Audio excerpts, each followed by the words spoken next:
Hello बच्चों, मैं लखन सैनी राजस्थान सरकार और वेदांता के CSR इनिशिएटिव ई कक्षा में आप सबका स्वागत करता हूं, जिसके टेक्निकल पार्टनर हैं मिशन ज्ञान। बच्चों, आज हम शुरू करेंगे कक्षा 10 की गणित की पाठ्य पुस्तक का अध्याय 4 द्विघात समीकरण। भाग 1 में हम चर्चा करेंगे द्विघात समीकरण के परिचय की। देखिए, द्विघात समीकरण किसे कहेंगे? माना ax² plus bx plus c एक द्विघात बहुपद है। द्विघात बहुपदों की चर्चा हम कर चुके हैं बच्चों अध्याय 2 में, अतः उम्मीद करता हूं आपको कोई दिक्कत नहीं होगी द्विघात बहुपद को समझने में। तो ax² plus bx plus c क्या होता है? द्विघात बहुपद का मानक रूप होता है। अगर ये द्विघात बहुपद है तब इस द्विघात बहुपद को शून्य के तुल्य अथवा बराबर रखने पर प्राप्त समीकरण अर्थात ax² plus bx plus c बराबर 0 के रूप की कोई समीकरण जिसमें a के स्थान पर क्या नहीं होना चाहिए? 0 नहीं होना चाहिए, एक द्विघात समीकरण कहलाती है।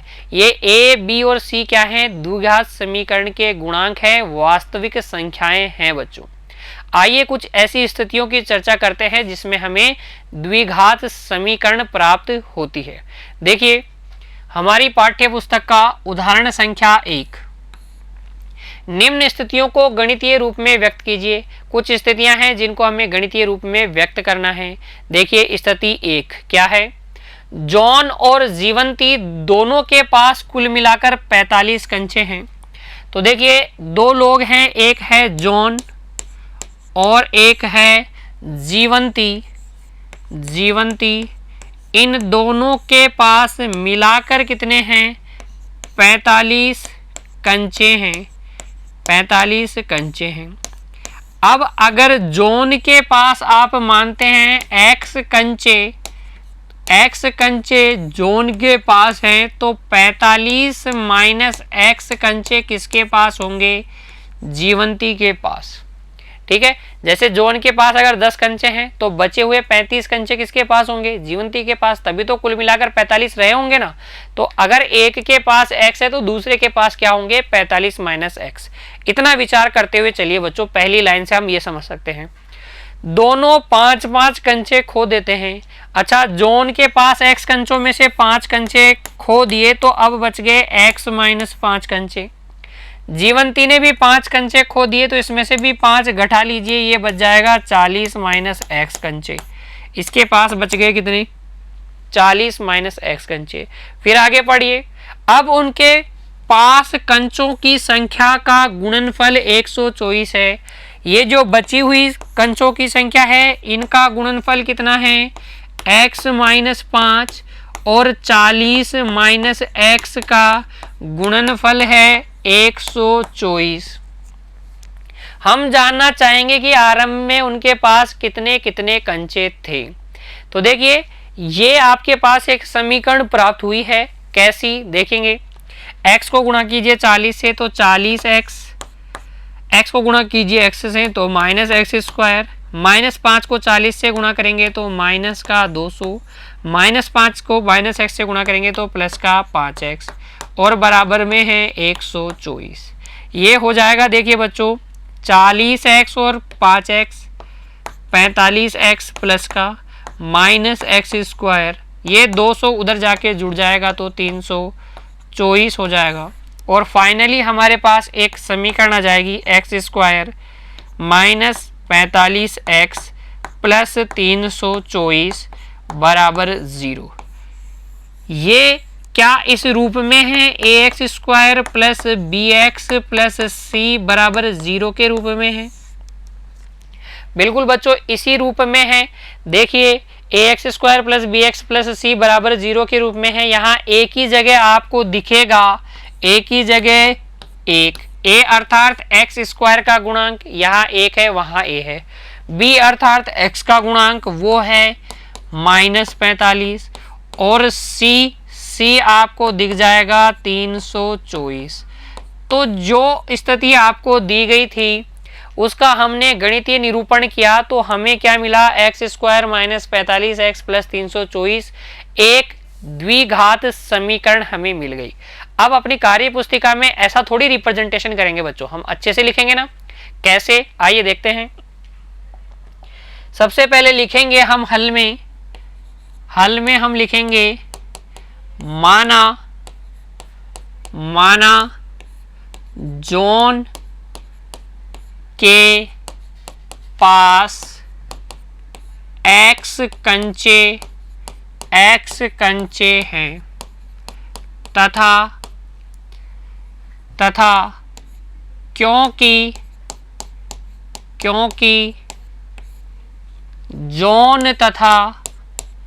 जॉन व जीवंती के पास कुल 45 कंचे हैं। अतः बच्चों जीवंती के पास कितने कंचे होंगे? जीवंती के पास 45 माइनस एक्स कंचे होंगे। ठीक है ना बच्चों। देखिए हमने मान लिया कि जॉन के पास एक्स कंचे हैं तथा हमें पता है क्योंकि दोनों के पास 45 कंचे हैं, इसलिए अगर 45 में से हम एक्स को घटा लेंगे तो जीवंती के पास कंचों की संख्या आ जाएगी। अब देखिए, अब यदि जॉन तथा जीवंती 5 कंचे खो देते हैं तब जॉन के पास कंचे कितने हो जाएंगे? जॉन के पास कुल कंचे कितने? जॉन के पास पहले x थे तो अब बच जाएंगे x माइनस 5 तथा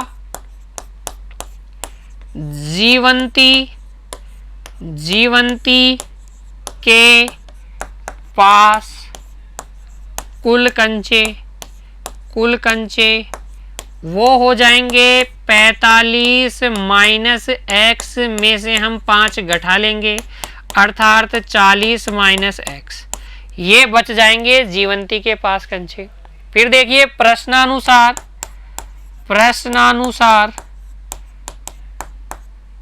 इन दोनों का गुणनफल x माइनस 5 और 40 माइनस एक्स का गुणनफल 124 है, इसलिए जब हम इसको हल करेंगे तो हमारे पास आ जाएगा x square minus 45 x plus 324 बराबर 0, जो कि हमारा क्या होगा? अभिष्ट गणितीय निरूपण होगा।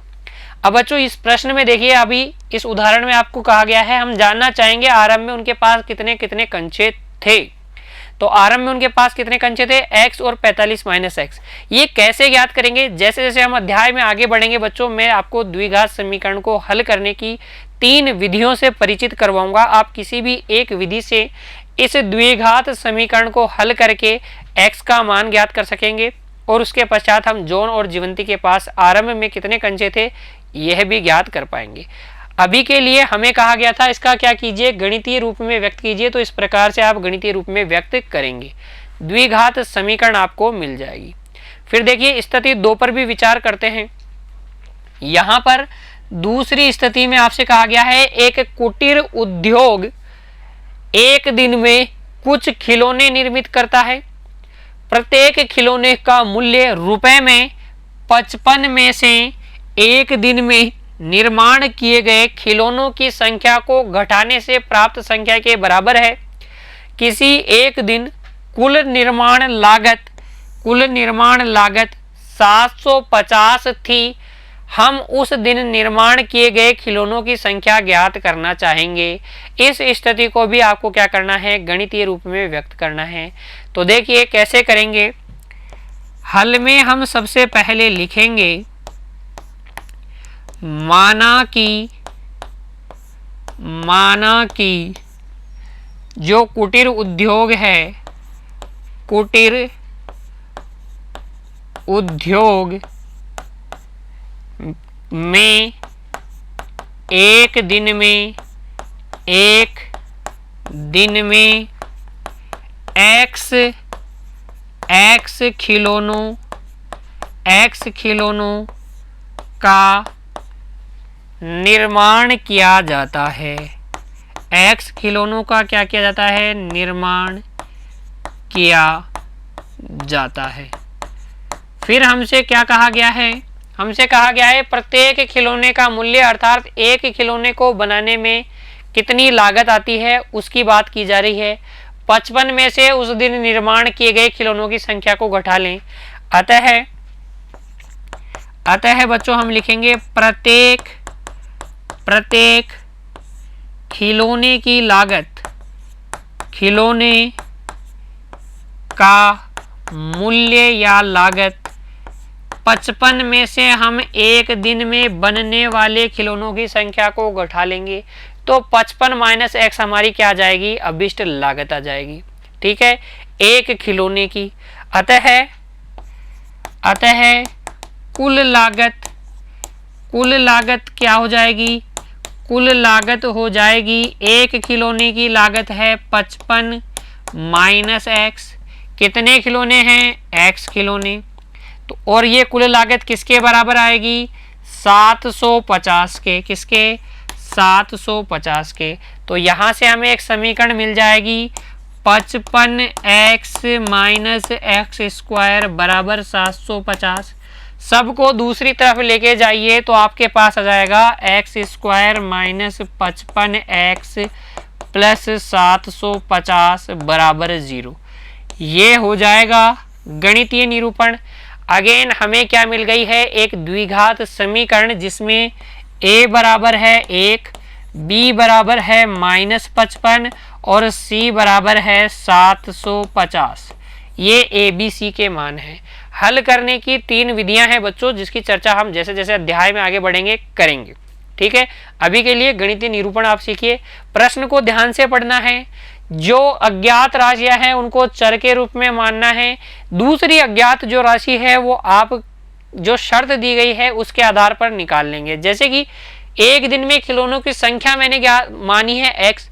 तो लागत देखो इस शर्त से मैंने निकाली, प्रत्येक खिलौने के मूल्य 55 में से उस दिन एक दिन में निर्माण किए गए खिलौनों की संख्या को घटाने से प्राप्त होते हैं। तो जो प्रत्येक खिलौने का मूल्य था बच्चों वो मैंने कैसे ज्ञात कर लिया? 55 माइनस एक्स करके ज्ञात कर लिया।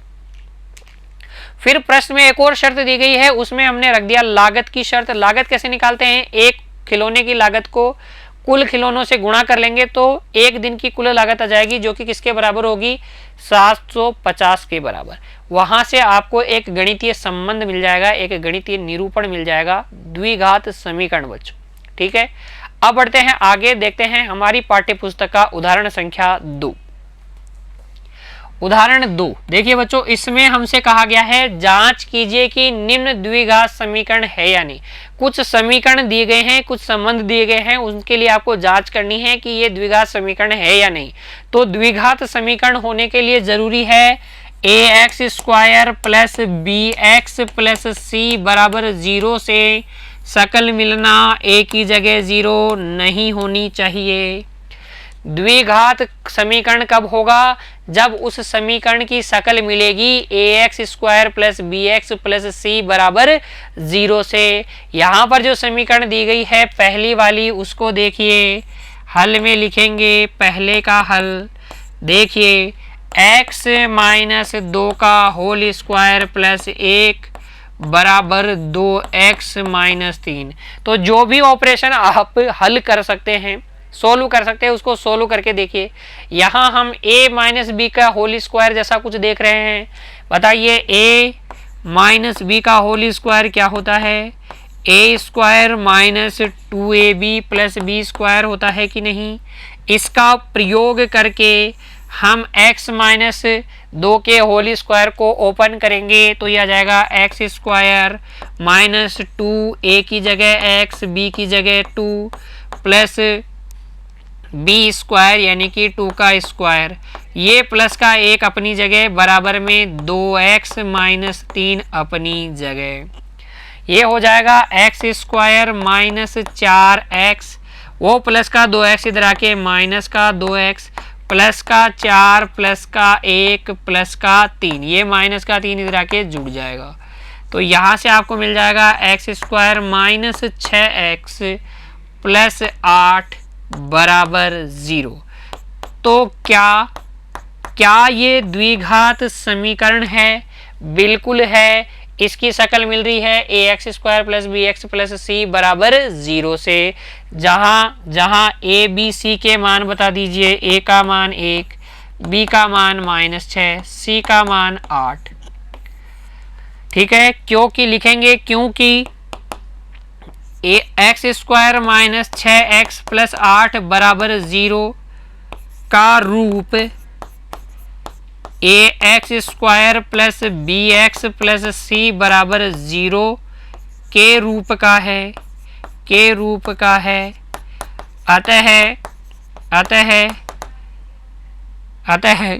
x माइनस 2 का होल स्क्वायर प्लस 1 बराबर 2x माइनस 3 एक क्या है? द्विघात समीकरण है प्यारे बच्चों। ये क्या है? एक द्विघात समीकरण है, क्योंकि आरंभ में ही मैंने आपको परिभाषा बताई थी द्विघात समीकरण की। क्या थी? अगर कोई समीकरण a x square plus b x plus c बराबर 0 के रूप का है तो उसे हम द्विघात समीकरण कहते हैं। देखिए यहाँ पर ये a x square plus b x plus c बराबर 0 के रूप में आया है, इसलिए ये क्या है? द्विघात समीकरण है। फिर देखिए आगे, उदाहरण संख्या 2 का भाग 2।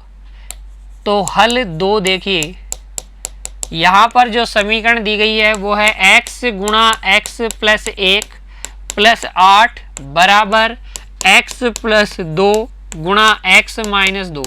पहले तो यहाँ ध्यान दीजिए, इसकी शक्ल मिल रही है क्या? सर्व समीका a plus B A minus B से। तो a plus B A minus B से उसको गुणा कर लीजिएगा। यहाँ देखिए X square plus X plus 8 आ गया, उधर आ जाएगा A square minus B square. तो ये एक्स स्क्वायर से एक्स स्क्वायर कट गया, एक्स प्लस 8 बराबर -4 आ गया। यह आ गया एक्स प्लस 12 बराबर 0। क्या ये a x square plus b x plus c बराबर 0 के रूप का है? नहीं है ना। तो हम लिख देंगे जो कि a x square plus b x plus c a is not equal to 0 के रूप में नहीं है। अतः जो दिया गया था x into x plus 1 plus 8 बराबर x प्लस 2 x माइनस 2 एक द्विघात समीकरण नहीं है। यह एक द्विघात समीकरण नहीं है, क्योंकि a x square plus b x plus c जहां ए नॉट इक्वल टू 0 के रूप में नहीं है। जो a x square plus b x plus c बराबर 0 के रूप में होगा वही क्या होगा बच्चों? द्विघात समीकरण होगा, अन्यथा तो वह द्विघात समीकरण नहीं होगा। अगला देखिए, यहां पर हल 3, इसे भी जांच करते हैं। x गुणा दे रखा है 2x प्लस 3 बराबर में है एक्स स्क्वायर प्लस 1। ये हो जाएगा 2x स्क्वायर प्लस 3x बराबर एक्स स्क्वायर प्लस 1। सबको इधर ले आइए, 2x स्क्वायर में से x स्क्वायर गया तो x स्क्वायर प्लस का 3 अपनी जगह -1 बराबर 0। क्या ये a x square plus b x plus c बराबर 0 के रूप में है? बिल्कुल है ना। तो लिख देंगे जो कि a x square plus b x plus c बराबर 0 के रूप का है। अतः x गुणा 2x प्लस 3 बराबर एक्स स्क्वायर प्लस 1 एक क्या है? एक द्विघात समीकरण है। तो द्विघात समीकरण है या नहीं ये जांचने के लिए सिर्फ आपको शक्ल मिलानी है। किससे? A x square plus b x plus c बराबर 0 से। अगर आप शक्ल मिलाते हैं, शक्ल मिलती है तो द्विघात समीकरण है, नहीं मिलती है तो द्विघात समीकरण भी नहीं है बच्चों। अगला देखिए, हल 4, उदाहरण संख्या 2 का भाग 4, इसमें आपको दिया गया है x प्लस 2 का होल क्यूब बराबर x क्यूब माइनस 4। क्या यहाँ पर आपको याद आ गया a प्लस बी का whole cube? a plus B का होल क्यूब सर्व समीकरण याद कीजिए बच्चों, कक्षा 9 में आपने पढ़ी है। क्या होती है? a cube plus 3a square b plus 3ab square plus b cube. इसका प्रयोग करके x प्लस 2 का होल क्यूब ज्ञात कर लीजिए। ये हो जाएगा x cube plus 3x square into 2 plus 3 into x into 2 का स्क्वायर प्लस 2 का क्यूब बराबर x क्यूब माइनस 4 पहले से है। x क्यूब से x क्यूब कट गया, ये बच गया आपके पास 6x square plus 12x plus का 8, प्लस का 8 में 4 जोड़ देंगे तो प्लस का 12 बराबर 0। इसकी शक्ल मिल रही है ax square plus bx plus c बराबर 0 से, इसलिए ये भी क्या है बच्चों? एक द्विघात समीकरण है। खाली ऐसे देख के मत बताइए कि 3 घात वाला हो गया, पहले हल कीजिए, उसके बाद में शक्ल मिलाइए ax square plus bx plus c बराबर 0 से, उसके बाद में कहिए कि ये द्विघात समीकरण है या नहीं। तो यहाँ ये क्या है बच्चों? द्विघात समीकरण। उम्मीद करता हूँ द्विघात समीकरण पहचानना आपको आ गया है। द्विघात समीकरण की परिभाषा भी आपको समझ में आ गई होगी। किसी दी गई समस्या या स्थिति को द्विघात समीकरण के रूप में, अर्थात उसको गणितीय रूप में किस प्रकार से लिखा जाता है, ये भी आपको अच्छे से समझ में आ गया होगा बच्चों। पढ़ते रहिए, खुश रहिए बच्चों, धन्यवाद।